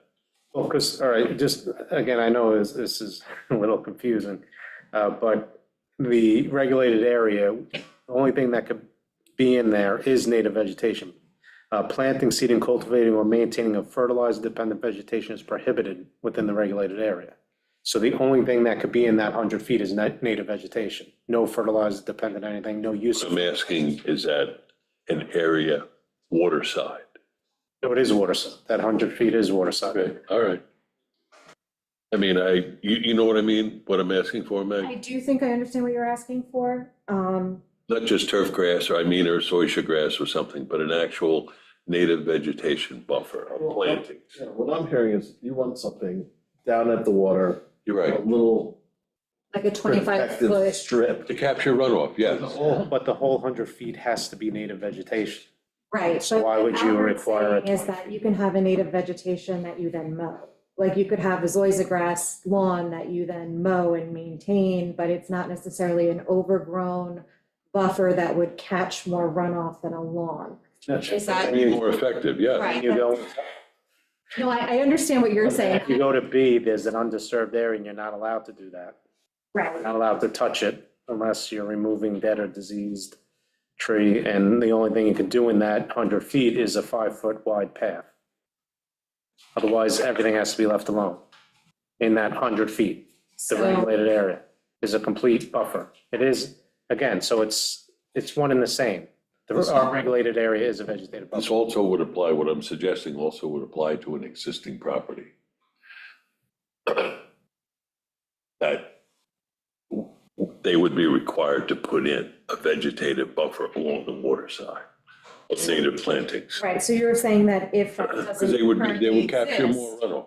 if you're saying that doesn't currently exist on a property, Right. well, then we could always ask them to put it in. but As a condition. As a condition of the permit. Yes. Yes. The way this is currently written, any undisturbed space has to stay in that state. So if you have a property that might be developed, but they already have a natural buffer, they have to maintain that natural buffer according to this. It's 129(4)B. So I absolutely understand what you're saying, Albert, and Stephen, I understand what you're saying. So now I'm gonna try to get both of you to understand what each other is saying. So, His opinion doesn't matter. He's the town attorney. I'm the town council. I know. No, but I'm telling you what it says. What you want is already in there. What you want is already in there. right, Yeah. so, I like it better defined. I like it Different defined. way. It may be in there, it may be included. I like it very clear. It could be Right. fine in a different well, way. I think we can do that. Yeah. You could say no turf grass. It says that, sir. All right, so Is there a definition of turf grass? Why don't you read it? Well, since it changed. we are not, I'm sorry, Michael, we're not actually gonna take public comment on this. This is a board discussion, so we can work out some of the kinks, and then when it goes to public hearing, then you'll have an opportunity to speak on it. Just one comment? Okay, It's very. No, well, we can work on that. I'll try to figure All right. out what's. So, Don't be so difficult, Steve. Me. I'm never difficult. I just try to help. I'm here to help. Okay. What have we done here? okay.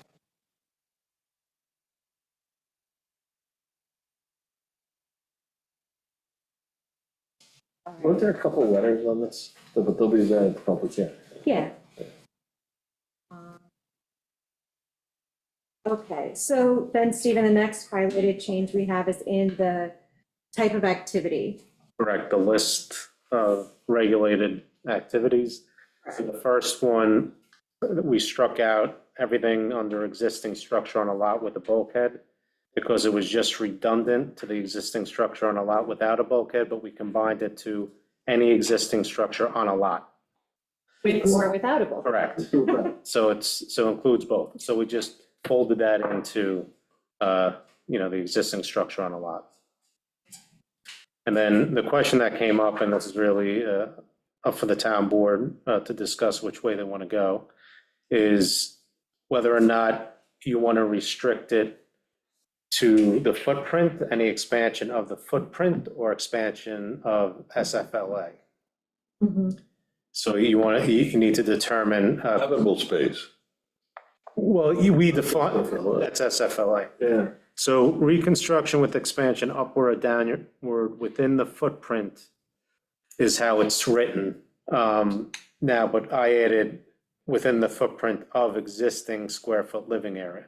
So the town board has to decide whether or not it's footprint like with a covered porch, and is that the footprint? Or does it stop? I don't think that's part of myself. I don't think that's part of the. Yes, that's why I wrote it this way. Covered porch or deck, they're not part of the footprint. Yeah, so it's only square foot living area. So, And there's also, you said up or down. That's something else we need to discuss. well, that's, Reed asked for it to go down.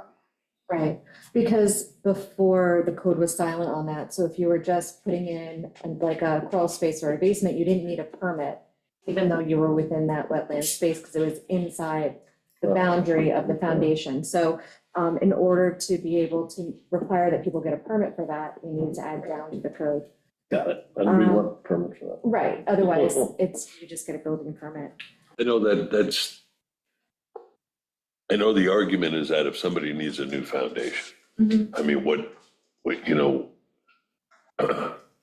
can they pour a wall inside of the bad foundation? And that suffice? I mean, sometimes, Yeah. but it's something that You they know, should it's have to just- get a permit for. Oh, Through the definitely. wetlands. Oh, Through definitely, yeah. wetlands permit, but right now they don't have to, which is why we added that. Yes. It's just a question of going downward or upward, that issue. That would, Right, so yeah, now that's in here. So the question I had, and Stephen, you mentioned it with the covered porches, is a lot of people use their covered porches for like 3 seasons. So is that habitable space? How do we wanna, we could say square foot living area Well, yeah, so our definition, Including, like, I was gonna say, our definition of SFLA doesn't include That's an conditioned space. unconditioned space. correct, it has to be heated and or air conditioned. Well, it's screens, that's air conditioning. You know, so, I mean, we could say, you know, including covered porches, you know, existing square foot living area, including covered porches. It's just something to consider, because it is a space that people actively live in for 2 to 3, Yeah. you know, months at it, like, you know, for a good part of the year, it's a used space. So I don't know that, you know, requiring people to remove them if they wanted, it just, I don't know, it's, Yeah, I mean, it's a question of definition, I mean. right, so that's Logic why. says if you have a screen-in porch and you're using it as part of your living area, you should be able to rebuild that, Right, but. Okay, so So- the code as written, before we try to make these changes, would include the covered porch as part of the footprint. Based on, you know, the working group, we changed that to square foot living area, so it would not be part. Well, maybe the way So to now- look at it is, screened-in porch is sort of part of the living area, but it can't be built on top of. I mean, one of the reasons why we wanted it out is just in case we were going to allow a new second floor in the house in the wetlands. And we didn't want that covered porch to be included in, you know, any sort of upward expansion. Yeah, so it wouldn't now, the way we just recently changed it. yeah, but So it's a policy decision that has to be made, so I think once Amber gets back, you have to yeah, hash we'll that have out. to, yeah. Okay. And then the reconstruction with expansion beyond the footprint, I'm moving on to the next one, of square foot living area, if it is further away from the designated wetlands than the nearest point of the existing structure. So this one had a no, not allowed, but the question I had was, what if expansion is outside of the 100-foot? So let's say, because we just changed the line to 100-foot, it used to be 75, so now maybe the front of their house is in that 75 to 100-foot space, but they just want to do something on the back side of the house, it's not on the wetland side, because they're doing construction on the house.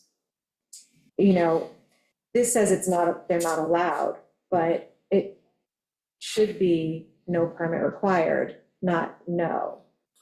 Because they're not in the wetland space. Because you're building landward. They're building You're saying landward. if they're beyond the 100-foot, they Right. build something beyond the 100-foot. Right. Build it landward. It's landward. I'm gonna hate If we move, Go ahead. then if they can move it, if they have more than 100 feet distance, how about if they move the house back out of the 100-foot? Well, no, this is like, so for example, what we're gonna end up doing is creating a ton of approximately 486 non-conforming properties off the bat once Yep. we do this. We definitely gonna do that. Yeah, no, I counted them. Yeah.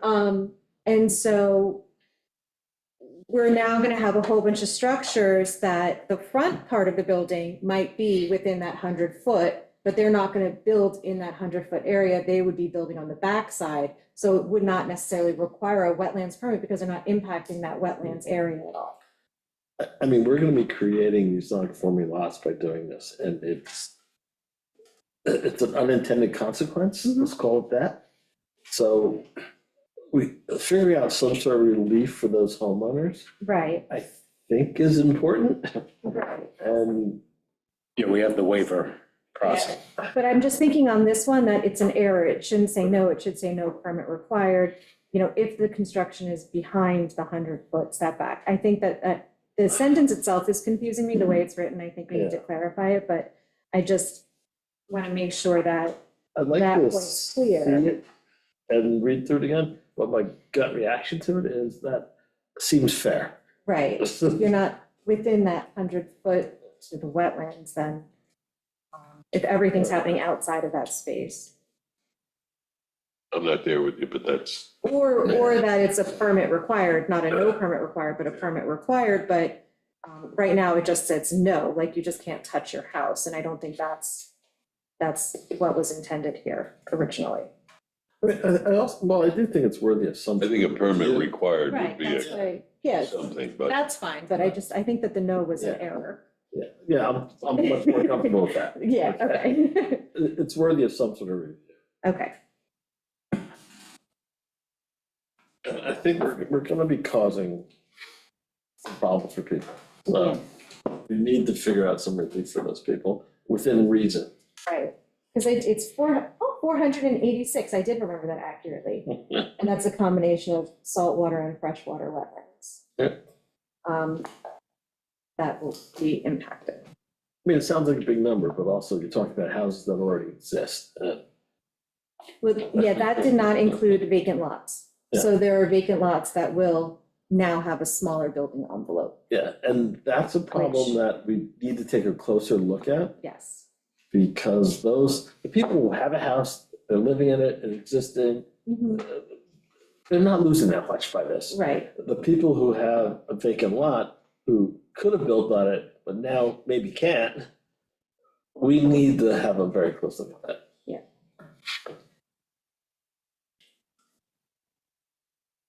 So maybe there's a grandfather thing we can do, maybe there's some exception.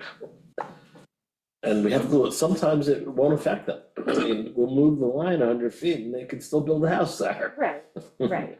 And we don't need to give them any relief, but if you move the line to 100 feet and they can't build anything there, then we gotta figure something out. Well, I mean, that would be the waiver, because it's not, it would fall under, and we'll get to that in a minute, I know we're jumping, sorry, Stephen. But with the waiver, Stephen added, factors that the town board may consider are the unique characteristics of the property, that the waiver would not alter the essential character of the neighborhood, and that the hardship was not created by the applicant, and the health of the wetlands would not be impaired. So if, the hardship is now being created by us creating this new code, it's not necessarily the applicant creating the hardship. If, if it doesn't create, change the unique character of the property, then, there's ways to request. I'm sympathetic. I just want Yeah. to see it. I'm No, sympathetic. I agree, I am too, I am too. I think if we're gonna do something, we should be restrictive. I think the way our wetlands really needs protection. That's just how I. I hear you, but Yeah, but it has to be there has to be balance. You don't necessarily want it to result in a taking, but I just think we really need to be careful when we mess with people's lives at that level. right, because this could be someone's retirement plan or their, their future, I don't know, we have to find a balance. We'll get input at a hearing, I'm sure. Absolutely. Instead of 400 petitioners, we'll have 900. 2,700 petitions. Stephen? So the next is landscaping. I just tweaked it. Instead of per code restrictions, it's in conformance with section 129-4A. I'm gonna also add B, 129-4A and B. Okay. And then we on the list, the first page of the list. Yes, great. Yeah, and then irrigation was brought up as far as temporary irrigation, so that would be permit required. So say if you were putting native vegetation and you wanted to take, it's gonna need some irrigation initially. So that temporary irrigation, a permit would be required. However, any other permanent irrigation is prohibited in that 100 feet. Right. Is there a timeline for the temporary time segment? I think it's a case by case because we don't know what type of native vegetation and how much watering would be needed. But I think since we're going to have an environmental consultant come in anytime there's buffers involved, that we take their advice and incorporate that into the wetlands decision and approval. And then if they have to get a permit, it gives the building department something to follow up on. They can, mark timelines and when they have to follow up on the permits. Because right now there isn't really a lot of ability for them to follow up. And bringing in fill or regrading, that would be permit required. And then a retaining wall, permit required. Because right now there's no requirement for retaining walls. It's kind of another silent it wasn't listed, so someone technically didn't need any approval to put a retaining wall. C, 129.4C is our old friend, the dock exemption. It's been proposed to take out after construction of a dock, bulkhead, and boardwalk does not require a wetlands permit so long as the applicant has obtained a permit pursuant to chapter 53 of this code. And after it, we had an inconsistent provision that said, and the project does not require any disturbance, removal, or filling of wetlands or produce any negative impacts on the wetlands. Obviously, if you're going to be putting in a dock, bulkhead, or boardwalk, you're going to disturb the wetlands. You're going to remove some wetlands. You're going to, negatively impact the wetlands by putting pilings in and whatnot. So that was inconsistent. So the town board just has to make a decision whether or not, if there is a dock permit for a dock, whether or not you want any wetlands oversight or not, because taking that out would make it clear that, when you're going for a dock permit, you do not, under any circumstances, need a wetlands permit. So, but we also, in this code, and just again, be mindful, this wasn't a total overhaul of the code. This was people who had experience with it, making suggestions to change it, and we're tweaking it to get us through whenever the best practices, the best model code is coming now from PEP, and then a year or two from now, you can do a major overhaul. But Okay, we're not talking about a lot of docks, but do we want to not have wetlands oversight? Well, yeah, because it's kind of redundant, so it's the same board reviewing the same application, just in two lenses, so you're duplicating the process. you're just taking one hat off. Yeah, you're just, literally, we could have the concurrent review where you're looking at both of them and you're like, well, that's a dock application, now that's a wetlands application, and they're asking for the same exact thing. And then I'm sorry. So, The situation that we were talking about yesterday, that really would have required a wetlands application. Yes. for the walkway, yeah. Yeah, because arguably, the town board would never have approved that without a wetlands permit.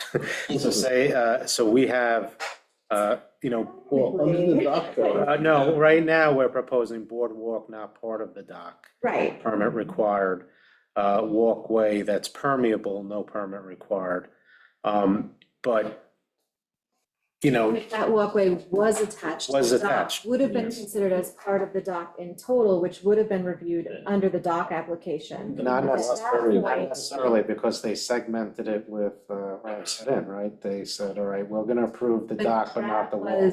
That was Both of them. done by the board in No, that's what I'm saying. Right. So I think, and WMAC is not inclined to approve these walkways. right. They want to so that recommendation, and I guess it would be segmented at the board level, making it clear that that would need. Well, and I think that's part of the I think that should confusion of be a this wetland section here. Yeah, absolutely. Yeah. I Without a think we doubt. should make it clear that that's part of the dock application. If it's separate, if it's not attached to the dock, then it's part of a wetlands application. Yeah. So, The dock application, we have the ability to deny it based on right, wetlands disturbance. and you can still require that they shorten it, that they have, you can make all those changes to a dock application. But then the other note I had in that same section C was that then it goes on to talk about new bulkheads.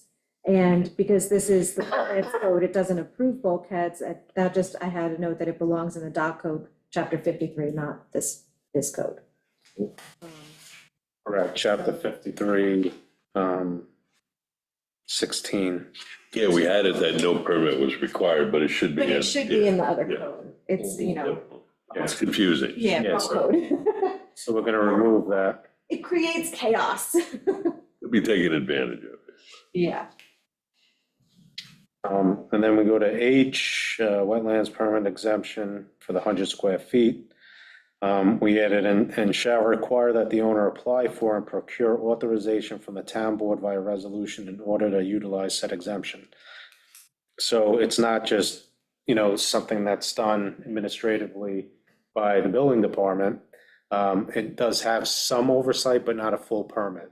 So it would be, we gotta figure out on the policy side how we want to handle it, whether it's just a letter from the applicant, hey, I want to utilize my 100 square foot exemption, goes into the building department sends them to us. Then during a work session or something, you discuss it. We got to work out the logistics, but I do want to monitor the use of that 100 square feet. Yes, And have something formal in writing to be put in the file so they can't try to use it again in the future or. Yeah, it has to be more on the record. I mean, right now, it's a note in the file. And that's it. Literally in crayon on the file. Yeah, yeah. Yeah, so we just need to create the policy and procedure for how to handle those, because that's not really included in this wetlands code, is how to handle that. So that's just a separate policy, or even just a separate application that we need to create. And the next section is permit procedure. Obviously, you need a survey. It was originally drafted where the wetlands could be flagged within 5 years of the submission of the application. I know Albert wanted to make it 2, so we changed it to 2, within 2 years of the submission of the application. And then we put back in, I know Albert wanted the insurance back in there. Yes, I did. Yeah, so we put that back in. My only note on that, the reason like why the insurance was removed is because at this point, they can get a wetlands permit, but they can't do any construction at all until they go to the building department and get a building permit. And when they get the building permit, that's when they have to have the insurances. So there's no actual construction happening with the issuance of the wetlands permit. It's when they actually get to the building phase that then the insurances are required. So I don't know if it's just redundant to have them get the insurances twice, once for the wetlands permit and then again for the actual building. I'm not sure it's necessary, but we can leave it in there, it doesn't hurt anybody. I think that was it, because we hit the waiver section 4. Yeah, I jumped. Yeah, no, so those, again, those aren't all the changes, these are just the new ones that came out of the most recent working group. So everything that's, stricken or underlined, that's not highlighted is what was previously discussed, and then just the highlights are the most recent proposed amendments. I'd like to throw something out. The flood zone locations require a type 1 designation. We put that in the wetlands code, in this code. Did we put it in here? It's in the zoning. No, it's in the administrative section. So you want to just include that any properties within? Anything within the flood zone. It requires type 1. Type 1, considered a type 1. And there was something in here, hold on, I just read it. Maybe it's in the. Because we did already have a new. I think it should be in the wetland. I think it's the code.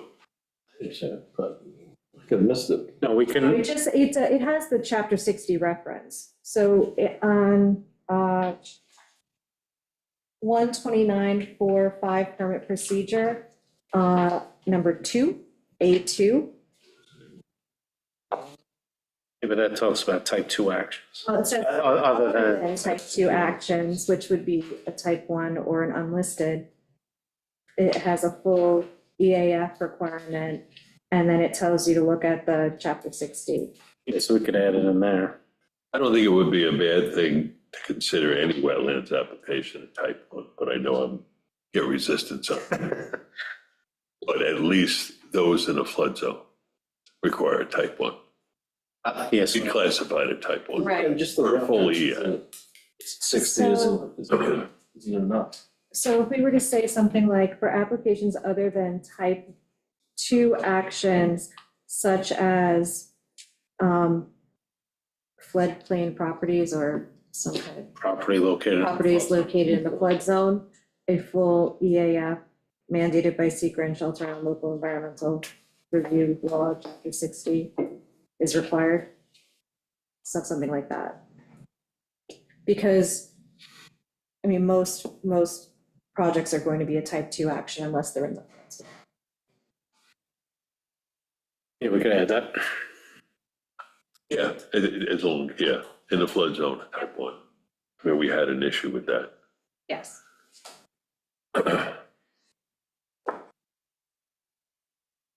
Any other comments, ideas, thoughts?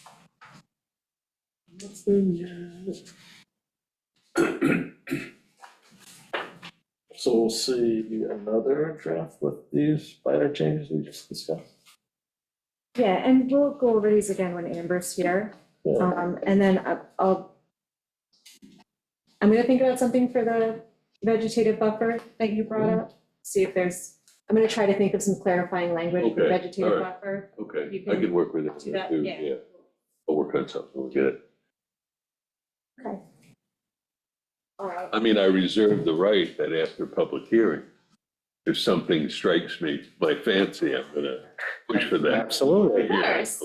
That's what public hearings are for, to give us ideas. All right. All right, so we're done with this for now. Board member reports. Round the table. What do you got? What is it? Tell us. Okay. I've got nothing. Do you have anything, Albert? A small item, the WQI meeting. Julia Weisenberg put together, the committee was discussing how to do an outreach to get IA systems in the ground, basically. And Julia Weisenberg put together a short video. I think it was just a couple minutes, whatever, of a resident who put in an IA system and talked about how positive it was, whatever. It's kind of a, I don't know, whatever, they want to see how we can get these things in the ground, if we can encourage things. Make videos like this so you see your neighbor or something talking about it. That's all I have. I mean, there was a CHB meeting, like, called in from town, but it was just to work through the RFP, and nothing exciting happened. Okay.